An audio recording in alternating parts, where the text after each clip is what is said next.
Good evening, everybody. So I'm sure some of you have been wondering where I've been. But first, let me show you the shirt I'm rocking. Let me get up and turn around so you can see that.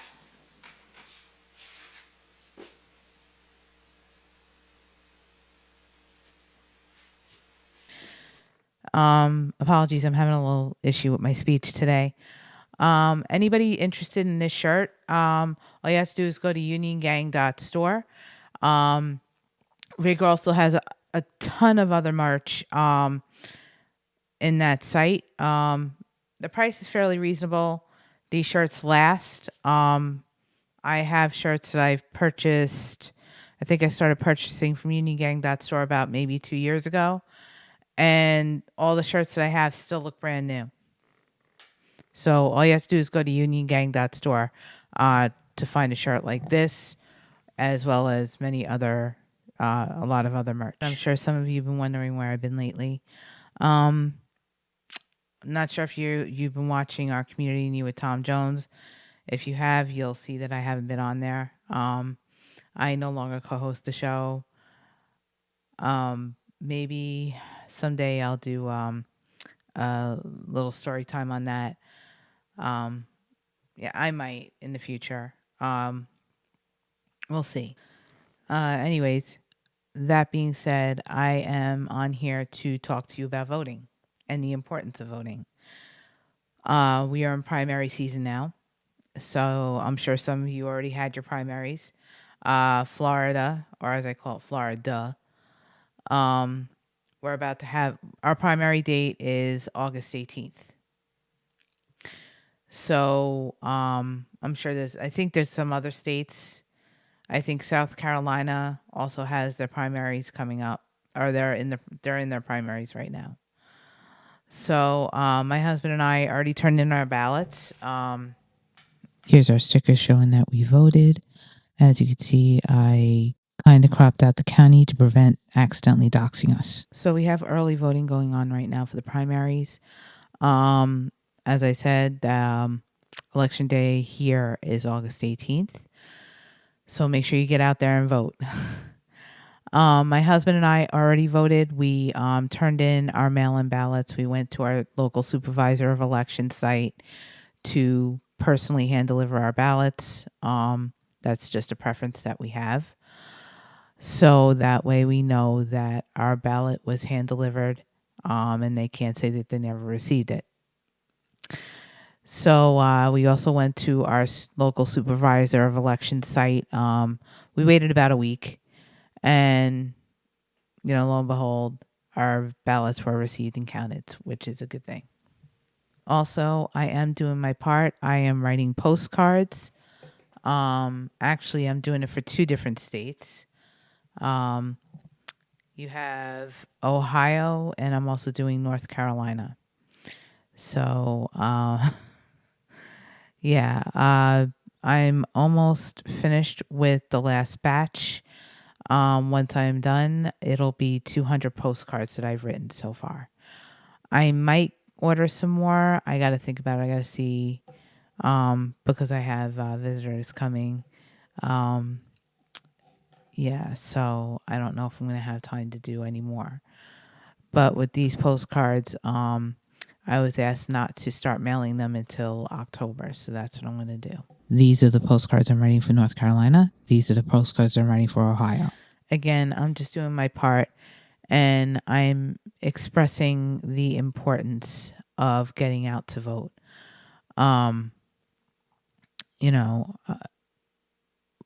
This is, yes, we're in the primaries, but this is about the midterms. And we really need progressives in Congress now more than ever. With all the crap that's going on, we already know what this regime's doing. We know that they started an illegal war. I don't have to go down the whole list of everything that this regime is doing, all the ugly shit that they're doing. ICE is wreaking havoc. Again, fuck ICE. But they're wreaking havoc in our neighborhoods. People are afraid to go out. They're afraid to go, They're afraid to go to the freaking store, for crying out loud. You know, maybe not everybody, but it's a privilege thing. You know what I mean? But anyways, yeah. And after seeing all the horrible things that have recently gone on, in Mississippi with Nolan Wells, I mean, we know that it's not safe out there anymore. We got to be careful, especially minorities.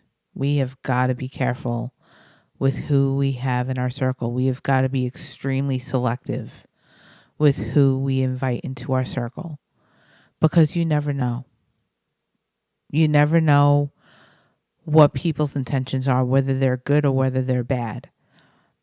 And I'm not saying be paranoid and say screw everybody, but you need to be selective with who you have in your circle. You really do. I mean, you don't, and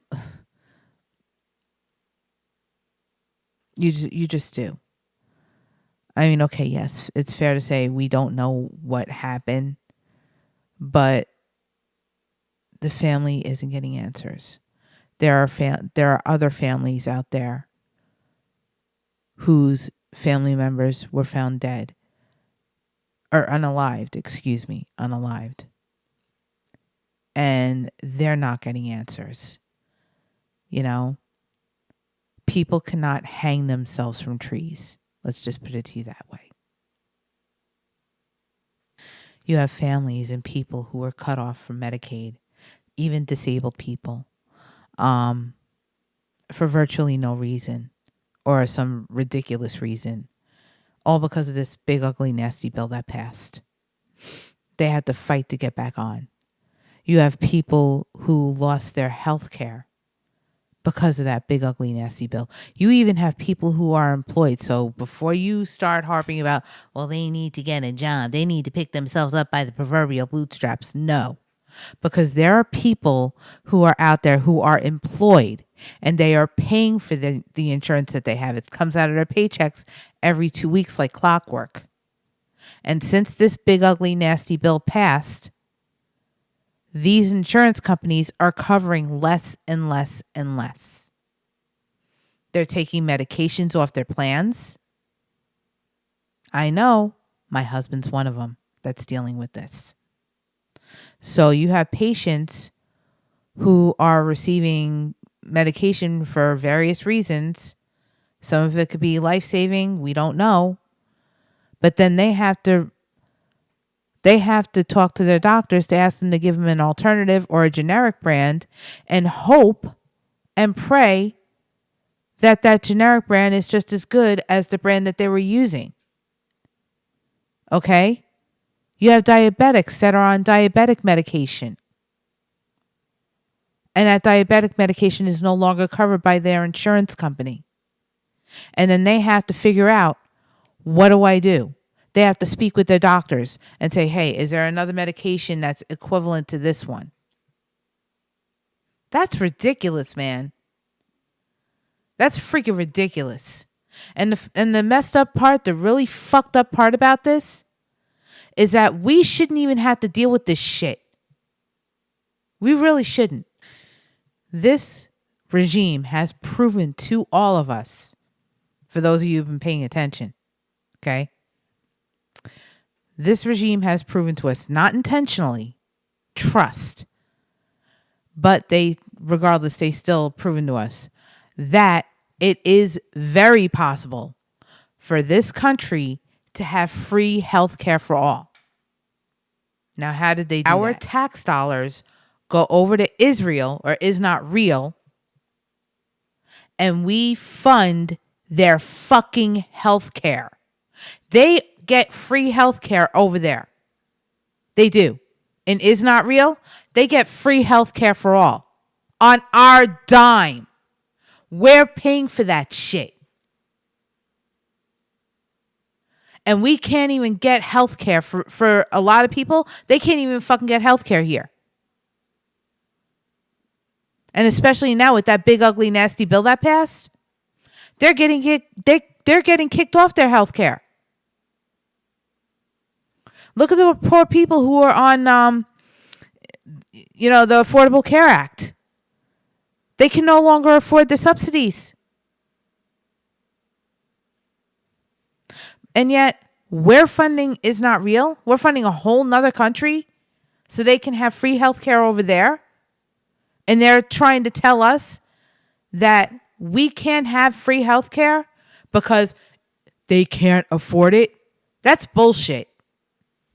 Here's a life expectancy versus health expenditure graph from Reddit. The only way that this is going to be resolved in a peaceful manner is we have to get out there and vote. This is our last chance, guys. Our absolute last chance.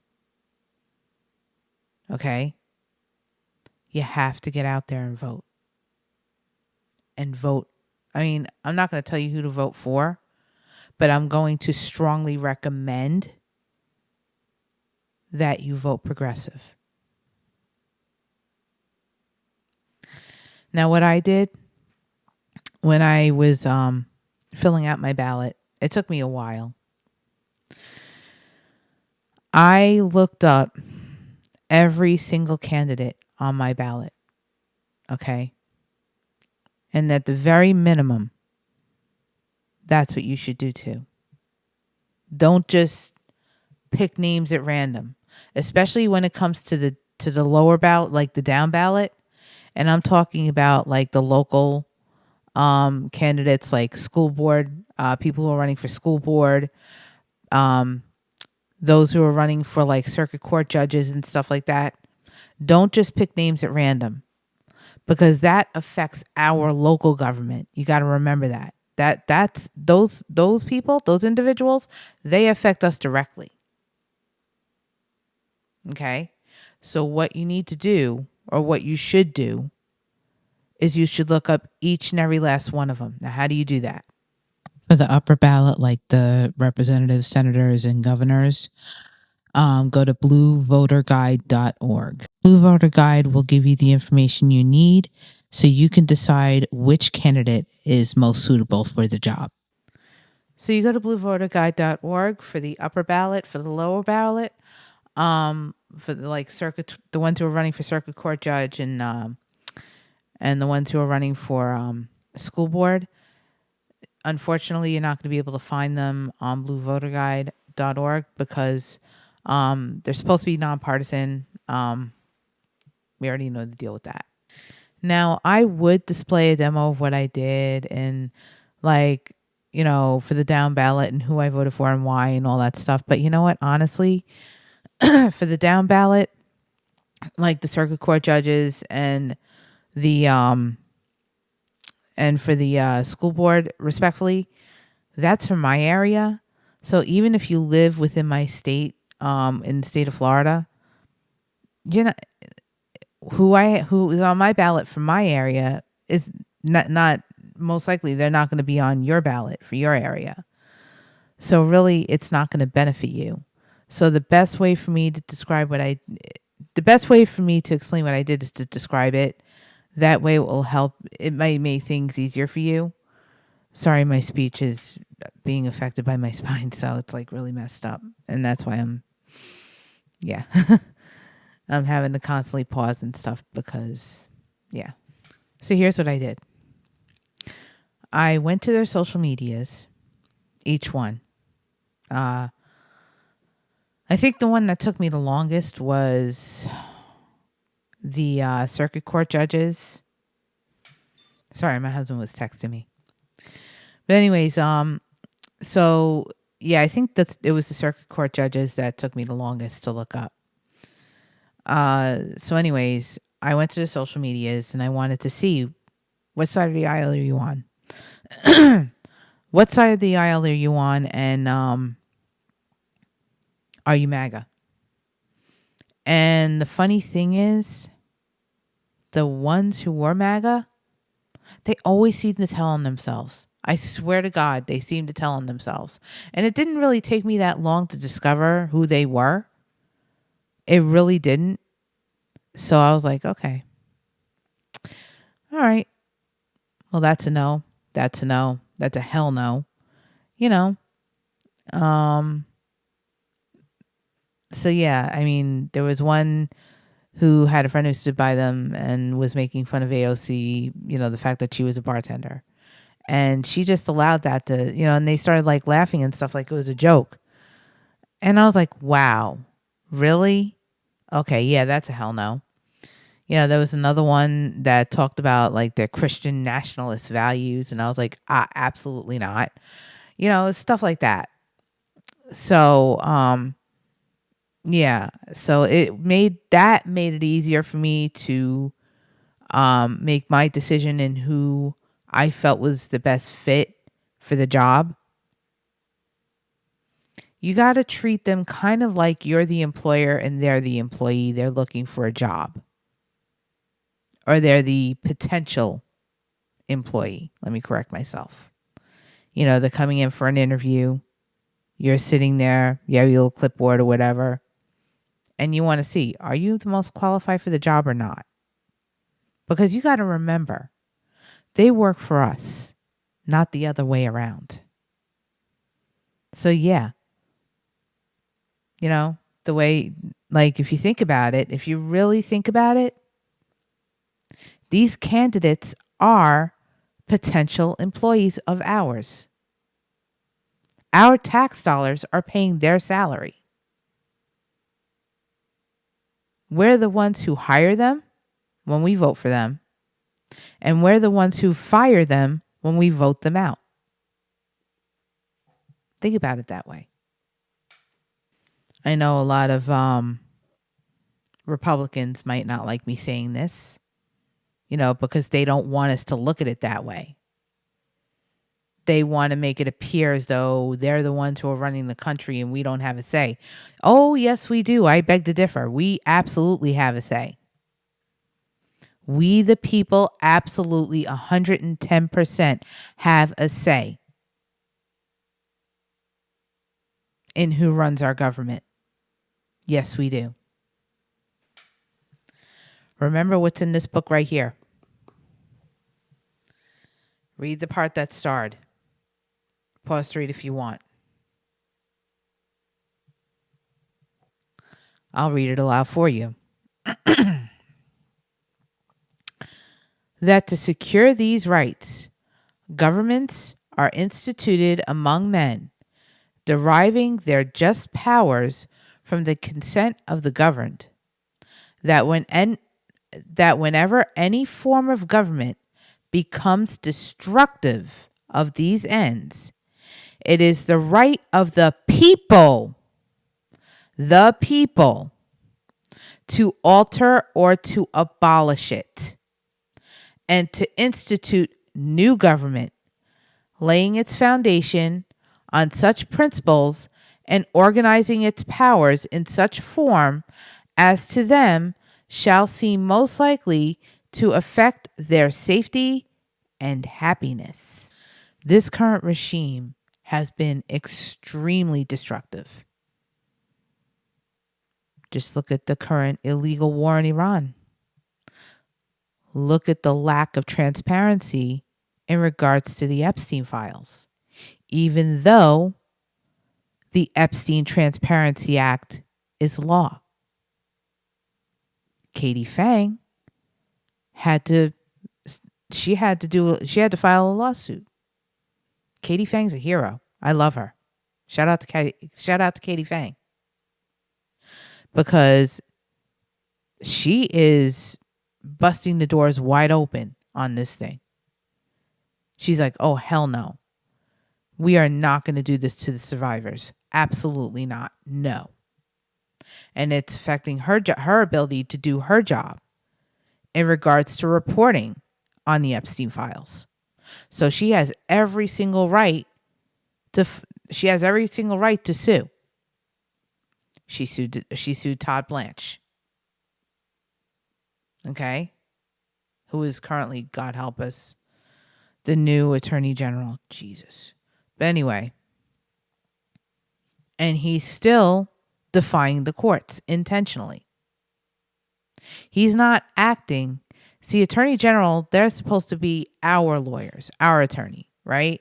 The Attorney General is supposed to speak on our behalf. They're supposed to represent we the people. This clown, he's not doing that. No. He's acting as the orange pedophile's personal lawyer because he once was.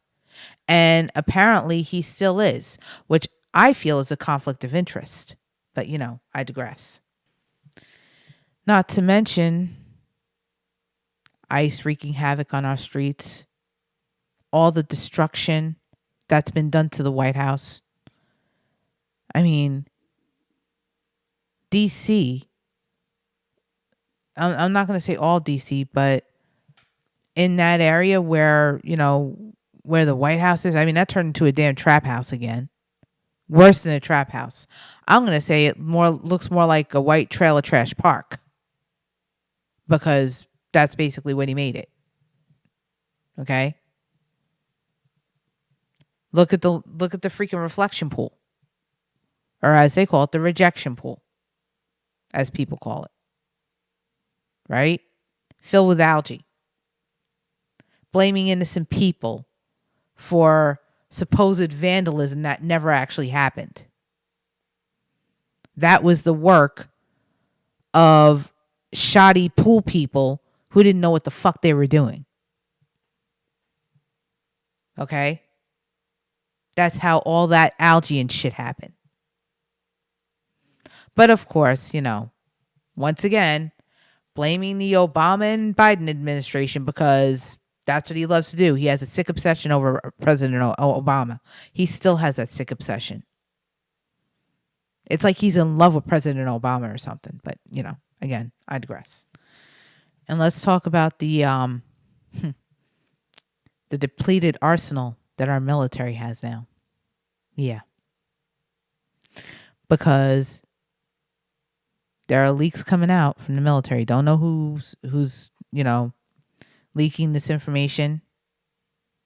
They're heroes, though. Thank you for letting us know, for exposing what the hell's going on. I mean, poor Navy, man. I mean, can you imagine? You have to ration food. Some of the food is rotten. Moldy water. Lack of toiletries. Lack of freaking toiletries, man. They got to wipe themselves with T-shirts. It's gross. And this is our military putting their lives on the line for this country. And for what? For an illegal war that nobody wanted? Yeah. Well, all I gotta say is if the military turns on this regime, so be it. Now we have 83 days. 83 days to decide our fate. 83 days. Are you going to sit home? Are you going to sit out the election because you think there's no hope? Or are you going to get out there and vote? Don't be afraid of, what they're saying, the threats that they're making, sending ICE to the polls, and all that crap. Okay? I'm not saying it's not going to happen, but don't let that shit intimidate you. Okay? Because basically that's what that is. That's voter intimidation. And yeah, that's a felony. So I really don't, me personally, I don't think they're going to follow through on that shit because they already know. They know that voter intimidation is a felony. Okay? They know it is. So, yeah, they could sit there and threaten all they want, just like they threaten to get the voter rolls and all that shit. But at the end of the day, we have amazing voting rights attorneys like Mark Elias, who has been fighting like hell. This man has been doing the Lord's work. Let me tell you. Mark Elias, shout out to you, sir. You are a hero. His group has been all over the country fighting like hell for our voting rights. And he's been winning just about every single case, with the exception of North Carolina, unfortunately. And what I'm referring to is the voting maps in North Carolina. But and that was a while ago, and that sucked. But anyways, get out there and vote. I'm not sure if it's too late to vote by mail, or if it's too late to register to vote by mail or not. I don't think it is.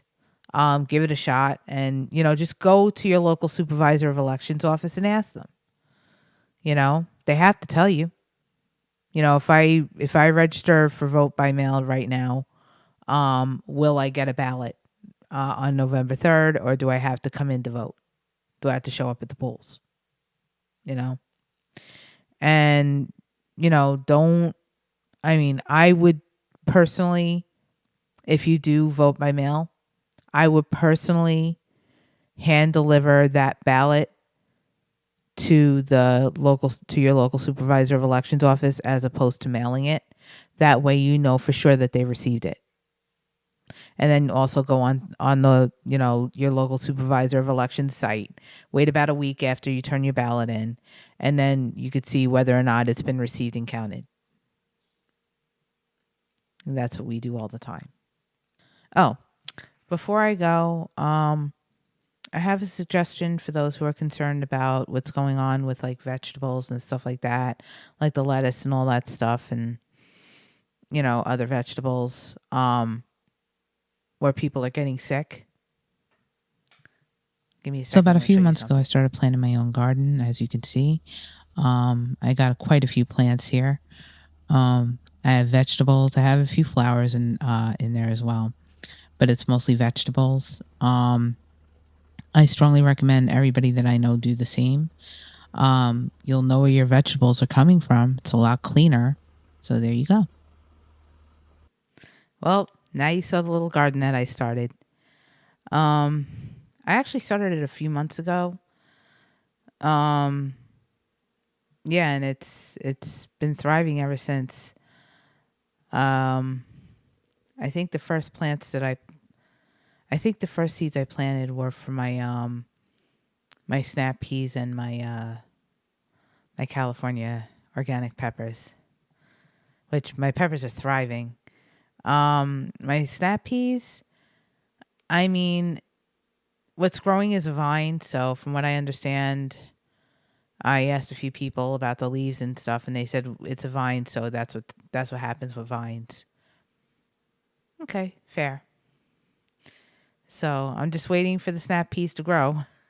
The vine's still growing, so the plant's obviously, it's not dead or anything, or unalived, excuse me. It's not unalived, but because the vine itself is still growing. I gotta repot that one, put it in a bigger pot, because that vine's growing, and I gotta get a bigger stake for the vine. So a taller one, because that vine is growing.